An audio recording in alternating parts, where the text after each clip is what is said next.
people always say you just need to manage your time better. But let's be real, that's not the real problem. Because if time management was the issue, we'd all be fine with just another planner, with just another productivity hack, but we're not. For years, I felt trapped in a cycle that never seemed to finish. I was working full-time in demanding industries like finance, project management, consultant, and at different points in my life, I was also studying for full-time master's degree. And no matter how much I tried to plan my time better, each time my evenings were gone. Before I could do anything to myself, the day has already disappeared. And I know I'm not alone because I've seen it happen to friends, to family members who have other responsibilities, who have kids. Their entire day is spent working, taking care of everyone else, and then crashing into bed exhausted. No time for their own goals, no time to breathe. And that's when I realized the problem isn't just poor time management. It's something deeper than that. And once I figured out the solution, everything started to change. So in this video, I'm gonna teach you 3 powerful shifts that will help you reclaim your evenings, get more done, and actually enjoy your time without guilt, without burnout. So let's get into it. So the first shift is the third place ritual. You close your laptop, you leave the office, work is done. At least that's what you tell yourself. But as you cook dinner, your mind is still replaying the meeting you had this morning. As you scroll your phone, you're half thinking about an email. So normally you should be unwinding, but you're stuck in a loop of unfinished tasks and mental clutter. Most people don't lose their evenings because they're busy. They lose them because they never actually clock out. And if you don't create a boundary, then work will take over by default. And that's why we need the third place ritual. In psychology, it's the transition between work and personal time. It's a shift that tells your brain, work is over, it's me time. And without this, your workday never really ends. You're physically home, but mentally you're still on the office. So this ritual helps you create that separation so you can actually enjoy your time off. Even after logging off, your mind might still feel stuck in the work mode. So you don't just need a break, you need a reset. And the first step is to change your perspective. In the moment, work stress feels very urgent, like it needs to be done right now. But ask yourself, will this matter in a week? Will my future self even remember this? Because most of the time, the answer is no. That email, that awkward conversation, that mistake you did this morning, in few days, it won't even cross your mind. But in this moment, it's taken a lot of space that it shouldn't take actually. So the key is to zoom out and to remind yourself that your personal time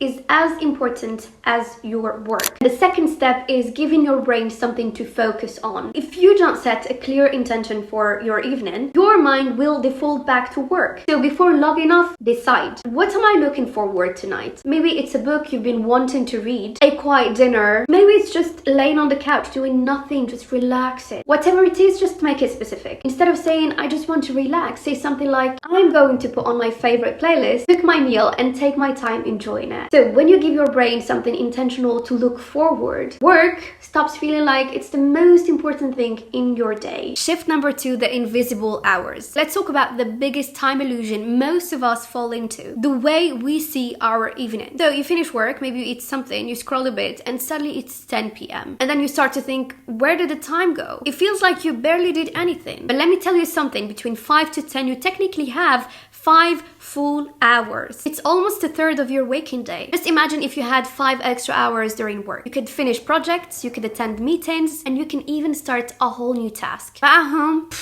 it disappears. Why? Because most of us treat our evenings like one big unstructured block of time. So if you don't take control of your evenings, then something else will. And I guarantee you it's probably one of these 2 things. The first thing is that you pick your phone to check something just for 1 minute. 30 minutes later, you're still scrolling. And that's not your fault, that's design. Social media is engineered to keep you hooked. It's like opening a bag of chips. You think you'll just have one or few. Suddenly you're halfway through the bag. Endless feed, the autoplay, the notifications. It's all built to steal your attention. And here's the worst part. It tricks you into thinking that this is relaxation time. You think that scrolling is giving your brain a break, but in reality it's doing completely the opposite. Overstimulating your mind. It's keeping you distracted but not refreshed, and instead of actually unwinding, you're just burning through your evening in tiny, unnoticeable chunks. 5 minutes here, 10 minutes there, and by the time you put your phone down, you don't feel rested. You feel drained.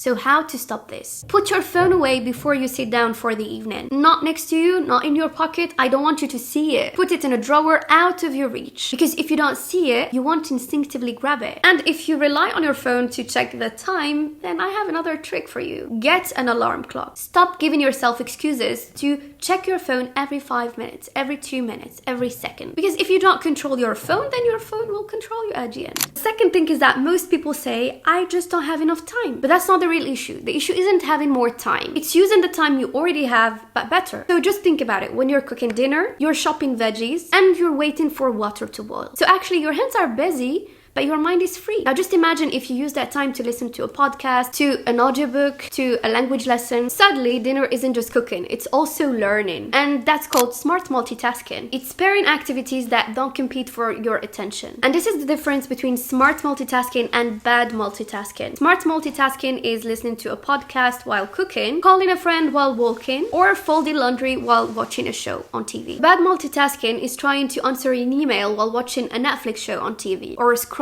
on your phone while having a meaningful conversation with someone, or responding to text while reading a book. The key is simple. Only combine tasks that don't require the same kind of focus. Now, what if you have kids to take care of, a household to manage, and the never-ending to-do list that only seems to grow? The reality is that you still deserve time for yourself. And if you don't protect it, no one else will. So we have a reality here. Your time isn't going to magically free up. That's why you have to reclaim it. And I don't mean that you have to neglect your family or skip your responsibilities. But we need to use the time that already exists differently. If your kids do their homework, for example, you use that time for your own personal goals, like reading, writing, planning, or just relaxing on your sofa. If they're playing, then that's your window for something to recharges you. There's also the 8 p.m. rule. Your kids don't have to be asleep by 8 p.m., but they should understand that after a certain hour, then it's quiet time. No constant interruptions, and no, oh mom, I still need something from you. And remind yourself that this is not selfish. Because simply when you don't take care of yourself, you're running on empty.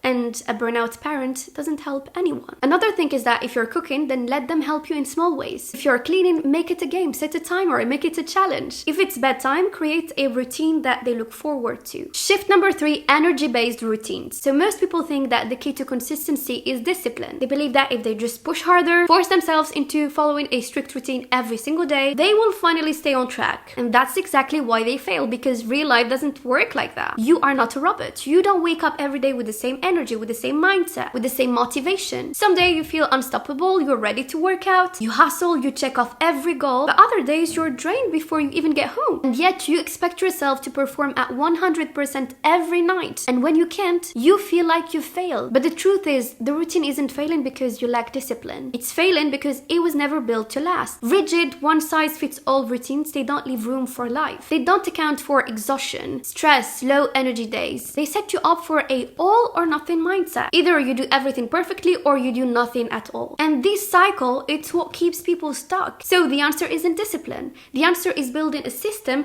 that adapts to you. And this is why you need an energy-based routine. A routine that works with you and not against you. Some days you will feel fully charged. You're ready to hit the gym, you work on your goals, and in those days, you lean in. Use that energy to push forward. But on days when you're just feeling okay, do something productive. But at lower intensity. Maybe a light workout, some reading, or planning for the next day. And on the days when you're completely drained, instead of doing nothing, do small things. Stretch for 5 minutes. Read 1 page of a book. Journal for a few minutes. It doesn't have to be big. It just have to keep you in control. This is what consistency actually looks like. It's not about doing everything every single day. It's about showing up in some way, no matter what happens. So stop forcing yourself into routines that don't adapt to your daily life, with your daily routine, with your daily energy. When you stop fighting yourself and you start actually listening to what you actually need, what your body, what your minds need, that's when you stop burning out. That's when you stop quitting, and that's when you build habits that finally will last. Okay, so now you have everything needed to make your evenings work for you and not against you. But there is one more challenge that sneaks in. Even when you start optimizing your time, even when you're finally making progress,